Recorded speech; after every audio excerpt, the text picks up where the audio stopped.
আসসালামু আলাইকুম। কেমন আছেন সবাই? আশা করি সবাই ভালো আছেন। তাসিন কিচেনে আপনাদের সবাইকে স্বাগত। আজকে আমি আপনাদের একটি মজাদার ডেজার্ট তৈরি করে দেখাবো। ডেজার্টটা তৈরি করা খুবই সহজ আর খেতেও অনেক বেশি মজা।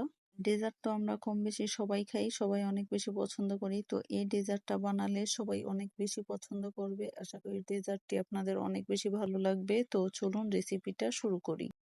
ফুটন্ত গরম পানির উপরে আমি স্টিলের বাটি রেখে আমি চকলেটটাকে মেল্ট করে নিব। আর এখানে আমি 50 গ্রাম চকলেট নিয়েছি। চকলেটটাকে আমি খুব ভালো করে কুচি করে নিয়েছি, এতে করে চকলেটটা খুব ভালোভাবে মেল্ট হয়ে যায়। চকলেট মেল্ট করার সময় একটা জিনিস লক্ষ্য রাখতে হবে, পানিটা যেন বাটি থেকে অনেকটা নিচে থাকে, নয়তো অতিরিক্ত গরমে কিন্তু অনেক সময় চকলেটটা দলা পাকিয়ে যায়। সেই ক্ষেত্রে চকলেটটা কিন্তু আর মেল্ট হবে না। আমার চকলেটটা খুব ভালোভাবে মেল্ট করে নেওয়া হয়ে গেছে। এবার এটাকে আমি একটা সাইডে রেখে দিব। দেখে বুঝতে পারছেন কত সুন্দরভাবে মেল্ট হয়েছে। একটি পাত্রে আমি 1.5 কাপ ঘন দুধ নিয়েছি। দুধটাকে আমি আরো ভালো করে জাল করে 1 কাপ করে নিব। দুধটাকে আমি কিছুক্ষণ জাল করে নিয়েছি আর দুধটা খুব ভালোভাবে বলক উঠে গেছে। এর মধ্যে দিয়ে দিব আমি 1/4 কাপ চিনি। চিনিটা আপনারা আপনাদের স্বাদ মতো কম বেশি করে নিতে পারবেন। চিনিটা খুব ভালোভাবে গলে গেছে। এবার এর মধ্যে দিয়ে দিব কর্নফ্লাওয়ার। আমি এখানে 1 টেবিল চামচ কর্নফ্লাওয়ার 2 টেবিল চামচ পানি দিয়ে গুলিয়ে রেখে দিয়েছিলাম। এটা আস্তে আস্তে অল্প অল্প করে দিয়ে দিব। এই পর্যায়ে অনবরত নাড়তে হবে, নয়তো কর্নফ্লাওয়ারটা দলা পাকিয়ে যাবে।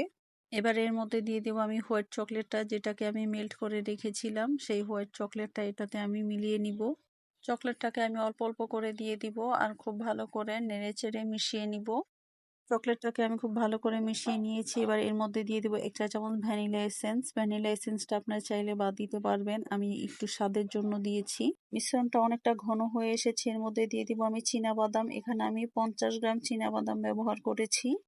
ভাজা চীনাবাদামটাকে আমি আধা ভাঙা করে গুঁড়ো করে নিয়েছি। দিয়ে দিব কাঠবাদাম। কাঠবাদামটাও আমি 100 গ্রাম নিয়েছি। কাঠবাদামটাকে আমি সেম ভাবে গুঁড়ো করে নিয়েছি। কাঠবাদামটাকে আমি 10 মিনিটের মতো গরম পানিতে ভিজিয়ে রেখে খোসা ছাড়িয়ে তারপর একটা ছুরি দিয়ে কুচি করে কেটে নিয়েছি। আপনারা ওইভাবে করতে পারেন। এবার এই মিশ্রণটাকে আমি ঘন করে নিব। নেড়ে চেড়ে আরো কিছুক্ষণ রান্না করে নিতে হবে। আমার এই মিশ্রণটা একেবারে ঘন হয়ে এসেছে। আমি যতটুকু ঘন চাইছি ঠিক ততটুকু হয়েছে। দেখে বুঝতে পারছেন কতটা ঘন হয়েছে। নামানোর পরে কিন্তু এটা আর একটু জমে যাবে। আপনারা আপনাদের পছন্দ মতো ঘনত্বটা করে নিতে পারবেন। আমার মিশ্রণটা রেডি হয়ে গেছে। এবার আমি এটাকে নামিয়ে নিব।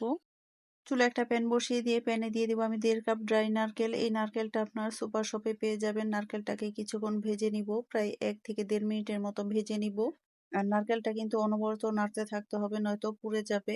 এবারে নারকেলে দিয়ে দিব আমি ঘন দুধ। এখানে আমি 1.5 কাপ দুধ ব্যবহার করেছি। এবার দুধটা নারকেলের সঙ্গে খুব ভালো করে মিশিয়ে নিতে হবে। আর এই পর্যায়ে চুলার হিটটা কিন্তু লোতে রেখে রান্না করে নিতে হবে, খুব বেশি হাই হিটে রান্না করা যাবে না। এবার এতে দিয়ে দিব আমি চিনি। আমি এখানে 1/4 কাপ চিনি ব্যবহার করেছি। আপনারা আপনাদের পছন্দ মতো চিনিটা কম বেশি করে নিতে পারবেন। চিনিটাকে খুব ভালো করে মিশিয়ে নিব। আর চিনি থেকেও কিন্তু কিছুটা পানি ছাড়বে, তো খুব ভালো করে মিশিয়ে নিতে হবে। এখানে আমি গ্রিন ফুড কালার ব্যবহার করেছি শুধুমাত্র কালারের জন্য। আপনারা আপনাদের পছন্দ মতো যে কোনো কালার ব্যবহার করতে পারবেন। আর কালার ব্যবহার করতে না চাইলেও কোনো সমস্যা নেই, এভাবেও করতে পারবেন। এবার এতে দিয়ে দিব আমি গুঁড়া দুধ। আমি এখানে 1/2 কাপ গুঁড়া দুধ ব্যবহার করেছি। আমি এখানে টোটাল 100 গ্রাম গুঁড়া দুধ ব্যবহার করেছি। আমি এখানে আরো কিছুটা চিনি ব্যবহার করব। আমার কাছে চিনিটা একটু কম মনে হয়েছে, আমি এখানে আরো 2 টেবিল চামচ চিনি ব্যবহার করেছি। আমার এটা হয়ে গেছে আর দুধটাও খুব ভালোভাবে শুকিয়ে গেছে। এবার এটাকে আমি নামিয়ে নিব। নামিয়ে হালকা ঠান্ডা করে আমি এখানে দিয়ে দিব 1/2 কাপ গুঁড়ো দুধ। দুধটাকে খুব ভালো করে নেড়ে চেড়ে মিশিয়ে নিতে হবে। দুধটা বাইন্ডিং এর কাজ করবে আর টেস্টটাও অনেক ভালো আসে দুধটা দিলে। নারকেলের সাথে দুধটা খুব ভালো করে মিশিয়ে নিয়েছি। এবার একটি কাপ মোল্ড নিয়েছি। কাপ মোল্ডের উপর আমি বেকিং পেপার বসিয়ে নিয়েছি। এর মধ্যে আমি নারকেল দিয়ে দিব আর নারকেল দিয়ে হাত দিয়ে চেপে চেপে কাপের একটি শেপ তৈরি করে নিব। খুব ভালো করে চেপে চেপে কাপের শেপটা তৈরি করে নিতে হবে। দেখে বুঝতে পারছেন কিভাবে আমি কাপটা তৈরি করে নিচ্ছি। আমার কাপটা কিন্তু রেডি হয়ে গেছে। দেখে বুঝতে পারছেন কাপটা কতটা সুন্দর হয়েছে। এবারে এই কাপের মধ্যে আমি যে বাদামের মিশ্রণটা তৈরি করে রেখেছিলাম সেই বাদামের মিশ্রণটা দিয়ে দিব। আর এই বাদামের মিশ্রণটা কিন্তু অবশ্যই ঠান্ডা করে নিতে হবে। আমার কাপটা কিন্তু রেডি হয়ে গেছে আর এটাকে আমি আধা ঘন্টার মতো ফ্রিজে রেখে দিব। আমাদের হাতে যেহেতু সময় নেই, আমি 15 মিনিটের মতো ফ্রিজে রেখে দিব। এইভাবে আমি সবগুলো কাপ তৈরি করে নিব। আমি 3টার মতো কাপ ডেজার্ট বানিয়েছিলাম আর এই ডেজার্টগুলো কিন্তু আমি ফ্রিজে 15 মিনিটের মতো রেখেছিলাম। যেহেতু আমাদের হাতে সময় নেই তাই আমি 15 মিনিট রেখেছি।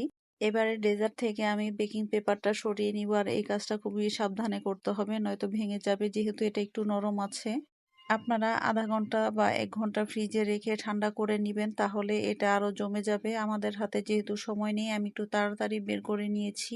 কম সময় রাখার পরেও আমার কাপটা কিন্তু একদমই ভেঙে যায়নি। তো বেশি সময় রাখলে কাপটা আরো বেশি সুন্দর হবে। দেখেই বুঝতে পারছেন দেখতে কতটা সুন্দর হয়েছে। আর খেতেও কিন্তু অনেক বেশি মজা ছিল। এইভাবে একবার হলো বাসায় ট্রাই করবেন। আমি এখানে ৩ টা কাপ বানিয়েছি আর লাড্ডুর শেপে বাকিগুলো তৈরি করে নিয়েছি। এইভাবে ডেজার্টটা বানিয়ে আপনারা ফ্রিজে রেখে ঠান্ডা করে খেতে পারেন। অনেক বেশি মজার হয় এটা।